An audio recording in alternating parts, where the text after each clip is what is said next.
सर्वोच्च न्यायालयाच्या आदेशानुसार शिक्षकांना आता 6 महिन्यांचा ब्रिज कोर्स करणे अनिवार्य। प्राथमिक शाळांमध्ये शिक्षकांची नियुक्ती करणारे अनेक नियम आणि अटी आहेत। B.Ed डिग्री मिळवून शिक्षण क्षेत्रात प्रवेश करणारे अनेक शिक्षक 11 ऑगस्ट 2023 पर्यंत सरकारी शाळांमध्ये नोकरी करत होते।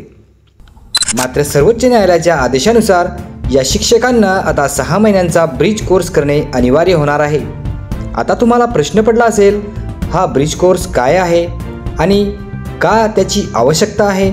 चला तर याबद्दल सविस्तर माहिती घेऊया। ब्रिज कोर्स म्हणजे काय? ब्रिज कोर्स हा एक अतिरिक्त प्रशिक्षण कोर्स आहे जो शिक्षकांची अध्यापन क्षमता वाढवतो आणि त्यांचे अध्यापन कौशल्य सुधारतो। B.Ed केल्यानंतर काही शिक्षकांना अतिरिक्त ज्ञान आणि कौशल्याची आवश्यकता असू शकते। या ब्रिज कोर्सचा उद्देश शिक्षकांना त्यांच्या शैक्षणिक आणि व्यावसायिक क्षमतांमध्ये सुधारणा आणणे आहे।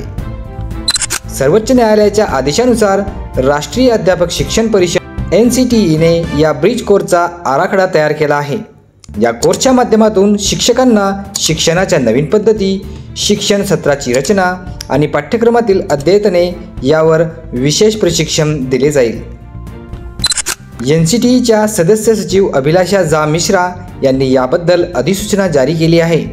त्यामध्ये असं म्हटलं आहे की ज्या शिक्षकांनी फक्त अर्ज केला किंवा निवड झाल्यावर नोकरी स्वीकारली नाही त्यांना हा कोर्स अनिवार्य नाही। तसेच राज्यातील जे प्रकरणे न्यायालयात प्रलंबित आहे ती समाप्त केली जातील। हा कोर्स त्या शिक्षकांना आवश्यक आहे ज्यांनी B.Ed केल्यानंतर 11 ऑगस्ट 2023च्या आदेशामुळे प्रभावित होऊन नोकरी गमावली आहे। सर्वोच्च न्यायालयाने 7 ऑगस्ट 2024 यावर निर्णय दिला आहे। उत्तर प्रदेशमध्ये 35,000 शिक्षकांवर याचा प्रभाव होईल, ज्यांची नियुक्ती कोर्टात आव्हानासमोर आहे। कोर्समध्ये काय शिकवले जाईल? हा 6 महिन्यांचा कोर्स शिक्षकांच्या व्यावसायिक आणि शैक्षणिक कौशल्यांच्या वर्धित करण्यासाठी डिझाईन केला आहे। नवीन पद्धतींना तोंड देण्यासाठी शिक्षकांना विविध शिक्षण तंत्राची माहिती दिली जाईल। विद्यार्थ्यांसाठी प्रभावी शिक्षण सत्र कसे तयार करावे याबद्दल मार्गदर्शन केले जाईल। शिक्षकांना विविध शिकवणी साधनांचा, डिजिटल साधने, व्हिज्युअल सामग्री वापर कसा करावा यावर प्रशिक्षण दिले जाईल। सर्वोच्च न्यायालयाच्या आदेशानुसार हा अभ्यासक्रम प्रामुख्याने उत्तर प्रदेश आणि इतर राज्यांमधील शिक्षकांना लागू असेल। परिणाम असा झाला असता की 35,000 शिक्षकांच्या नियुक्तीसाठी न्यायालयात धाव घेतली असती। तसेच NCTRT ने 5वी आणि 8वीच्या विद्यार्थ्यांसाठी एक ब्रिज कोर्स तयार केला आहे। या अभ्यासक्रमाद्वारे विद्यार्थ्यांना नवीन अभ्यासक्रमाची ओळख करून दिली जाईल, जेणेकरून त्यांना पुढील शिक्षण घेण्यात कोणतीही अडचण येणार नाही।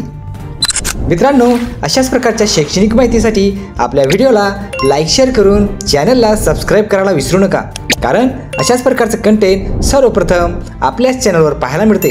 पुन्हा भेटूया एका नवीन व्हिडिओसोबत, एका नवीन अपडेटसह।